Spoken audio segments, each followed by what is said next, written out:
At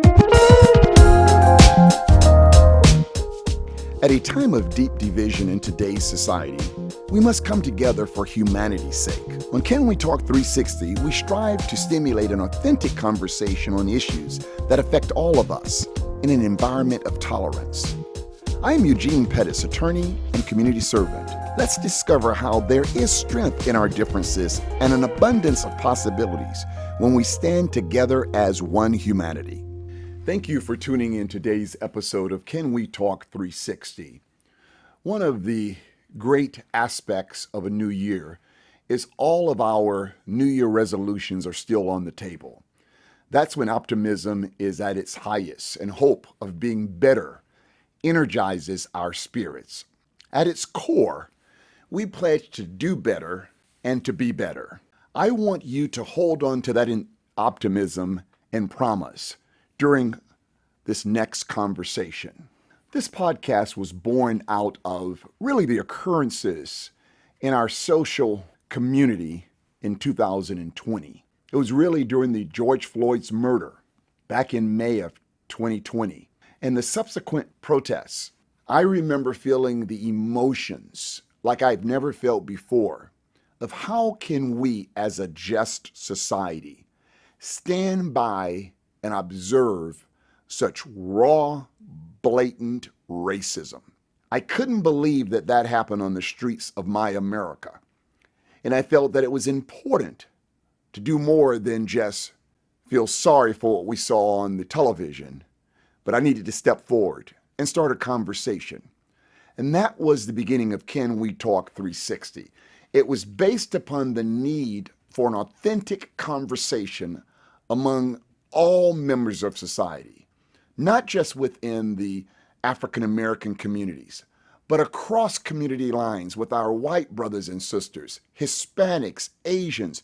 All of us need to have an authentic, honest conversation about what we felt, what we saw, and where we wanted to go as a society. And that's always going to be the hallmark and the guiding light for what we do here at Can We Talk 360. It is essential that we are able to share our true feelings. We saw the beginning of a major paradigm shift in our racial consciousness of humanity, the likes of which I had not seen in the last 50 years. It all started after the senseless, depraved acts of one human being upon another. So the inspiration that led to Can We Talk needs to be our North Star. It needs to be the light which we follow.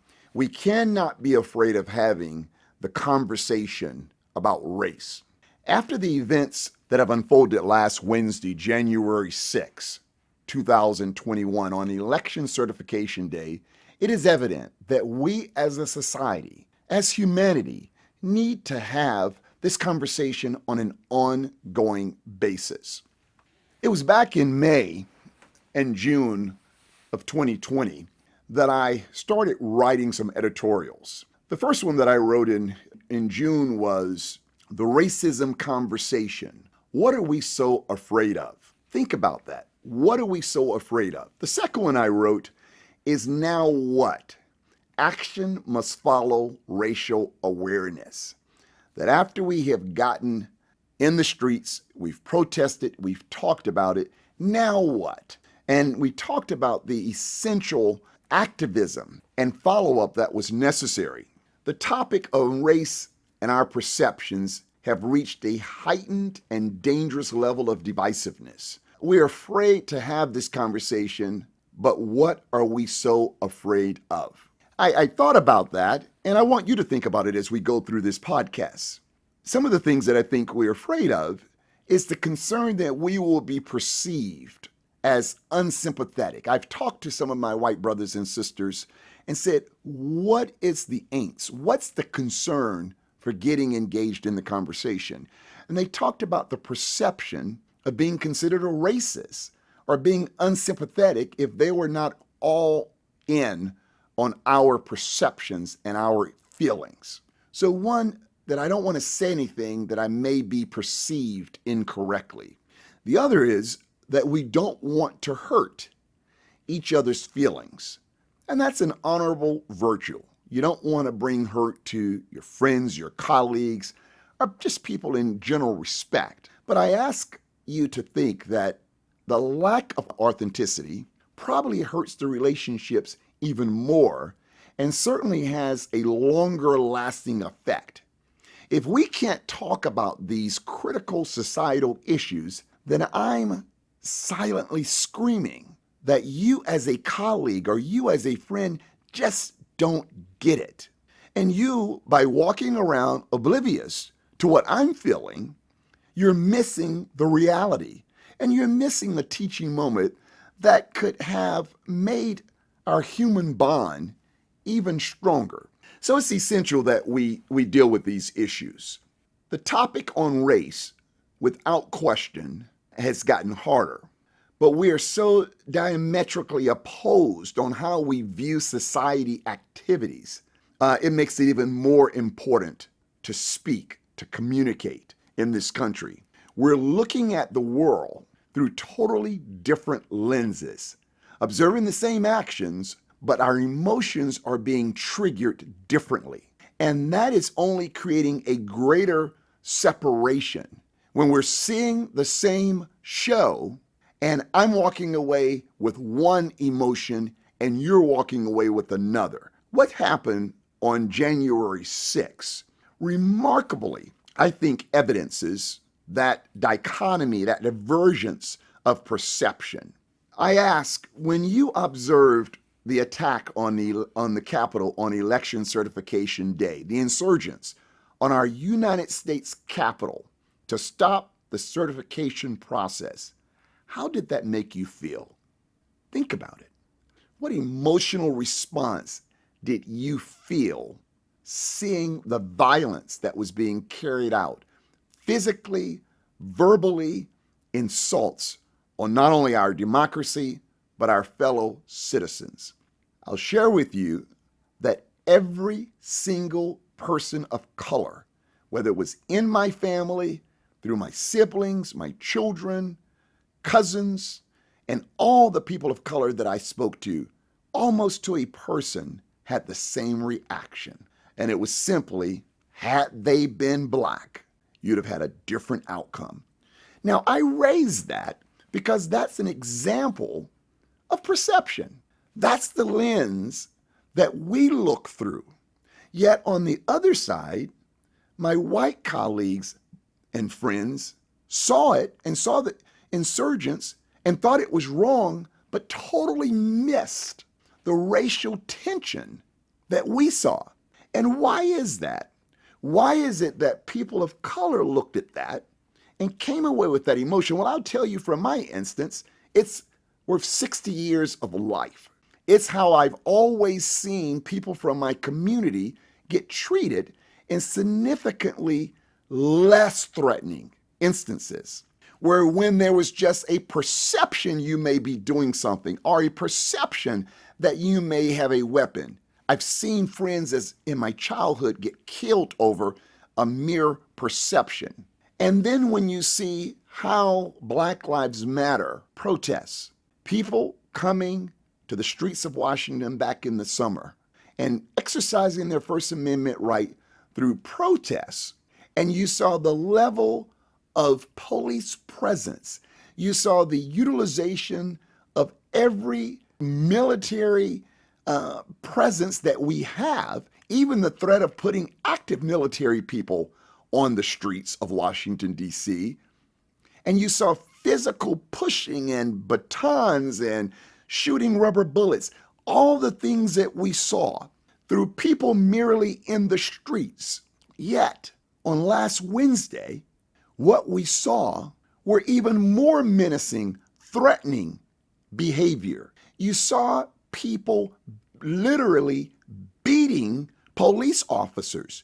You saw people with spraying mace in police officers' faces. You saw the guy breaking the Capitol window, that's one of the lasting videos that we'll forever see, beating and breaking out the window with a police shield that he's taken from an officer. And even in the face of all of that, there was only one police officer that shot one individual, and that's the unfortunate young lady who died. They were willing to observe their own be beaten, yet not take the use of physical force. The unfortunate Capitol Police young man who died, think about how he died. He died with a fire extinguisher being thrown up against his head, causing internal bleeding. I can't think of too many things more violent. Yet, the officers who observed that never took a shot. We don't know to this day who it was that threw that fire extinguisher. The person that threw it and hit him in the head, leading to his death, was able to walk out of that Capitol and go back home. Would that ever have taken place if that had happened in the summer of 2020?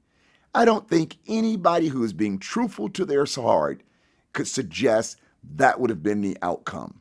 We know because we've seen people on mere suspicions, people running away from officers, black men getting into their cars being shot 7 times in the back, running away being shot. And what is the typical claim?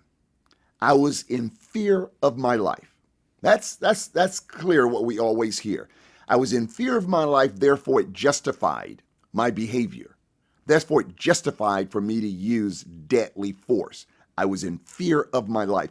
And I couldn't help but ask, why is it that being faced in many instances with a black man running away is more fearful to a cop than a white man standing in front of them spewing hatred, some beating officers with flagpoles, throwing rocks, and that's not putting them in fear of their life? How can that be?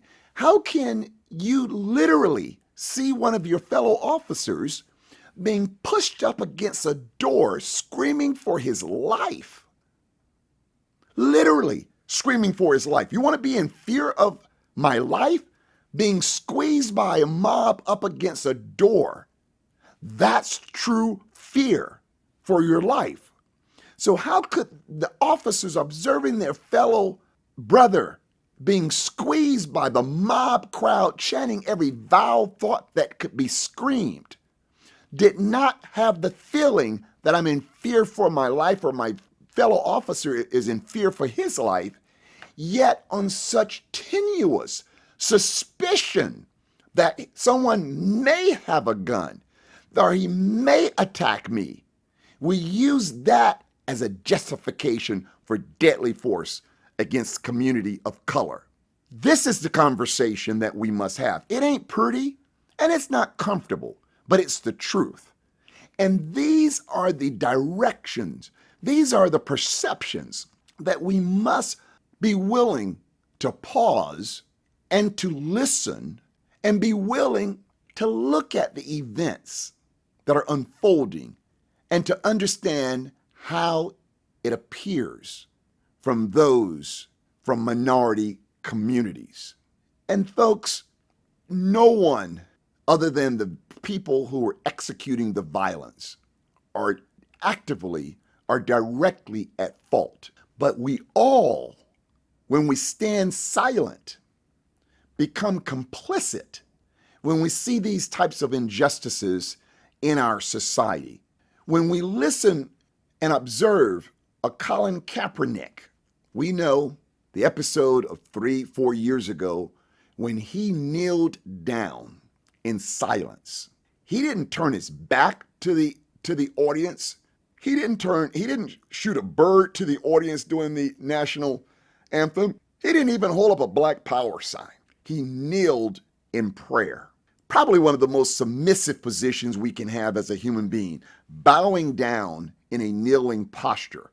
How could that individual be deemed by the President of the United States as a son of a bitch who needs to leave this country if he doesn't like it?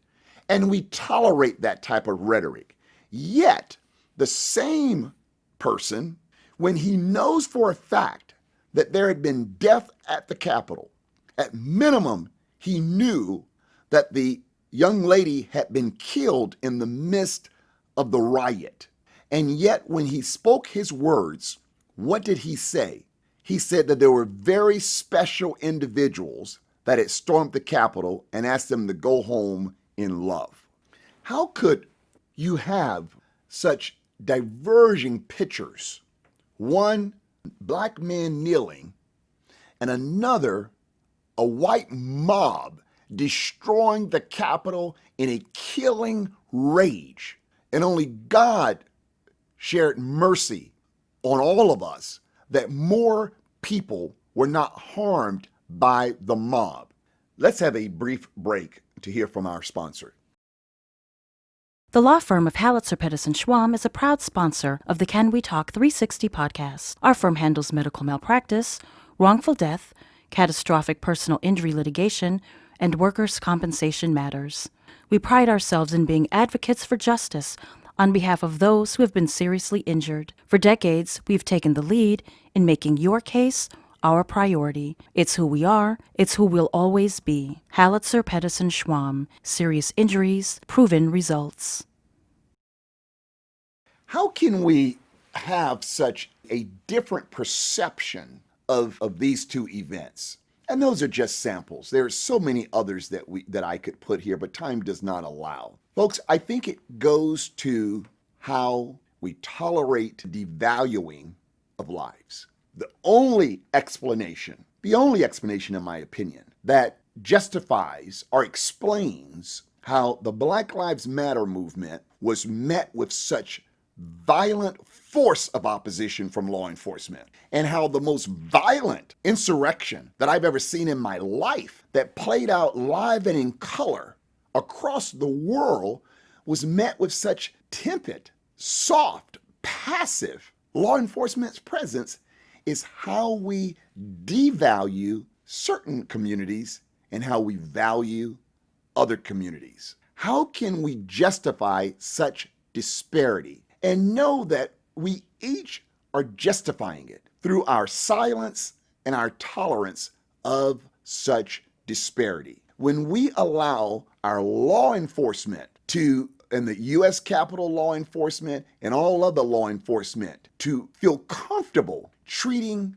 less violent citizens in the most violent way and the most violent citizens in a less violent way, that's a system that cannot be upheld. That's a system that cannot be justified. And that's not a system that's going to make America live up to its moral values of justice for all people. That is a system of just for us. It's not justice for all. And that we got to be frank about that. And that's the conversation. That's the conversation that I want to stimulate. That's the conversation that I hope many of you listen to and be willing to share through emails to Can We Talk 360 to let us know your feelings so that we can stimulate a conversation. This is not a topic that's a one episode dialogue. This topic will be the undergirding of all that we talk about, not just on race, but on how we exist and how we create a better community, how we lift each other up in all fields of human endeavor. How do we take all of our institutions, not just policing, that's obviously one that's applicable to what happened over the past week and certainly this past summer, but how we take all of our institutions and create equity, whether it's in healthcare, education, business opportunities, and the equities of our economy, how we go about making sure that there's level ground, equal treatment, and just opportunities for all of us. This is what we have to talk about. So in closing, understand that what we're talking about and asking for my white brothers and sisters not to be treated like black folks are being treated, being shot, beaten, devalued. We don't want that. But we are asking that black brothers, sisters, sons, and daughters of African ancestry and hue can be treated like my white friends and not live with a threat of institutional sanction of violence and racial devaluation just because of the skin color. We as America can be better. I know it. I know it because of the fact that I have so many friends across so many demographic lines, and I know very, very wholesome, good people who have the same common values that I do.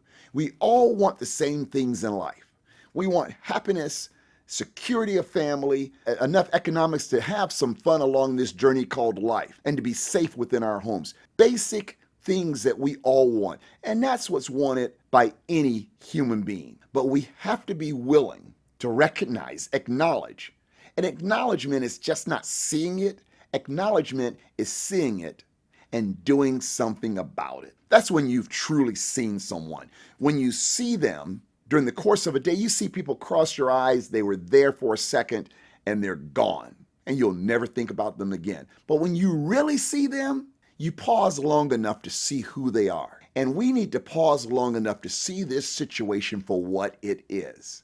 And through that pause, to get engaged and to have a conversation of how we can level the playing field and how we can open up a few seats to the table of opportunity. That's the goal that we have here at Can We Talk 360, to get to a place where humanity is the beacon that guides our light. So in conclusion, I want each of you to think about how can we as a society start overcoming the fear of having the racism conversation. And by having that conversation, it's not a one-time, but it's a comfort to discuss life issues, things that are going on that we talk to in our circle of safety, but we're unwilling to have the authentic conversation across certain demographic lines.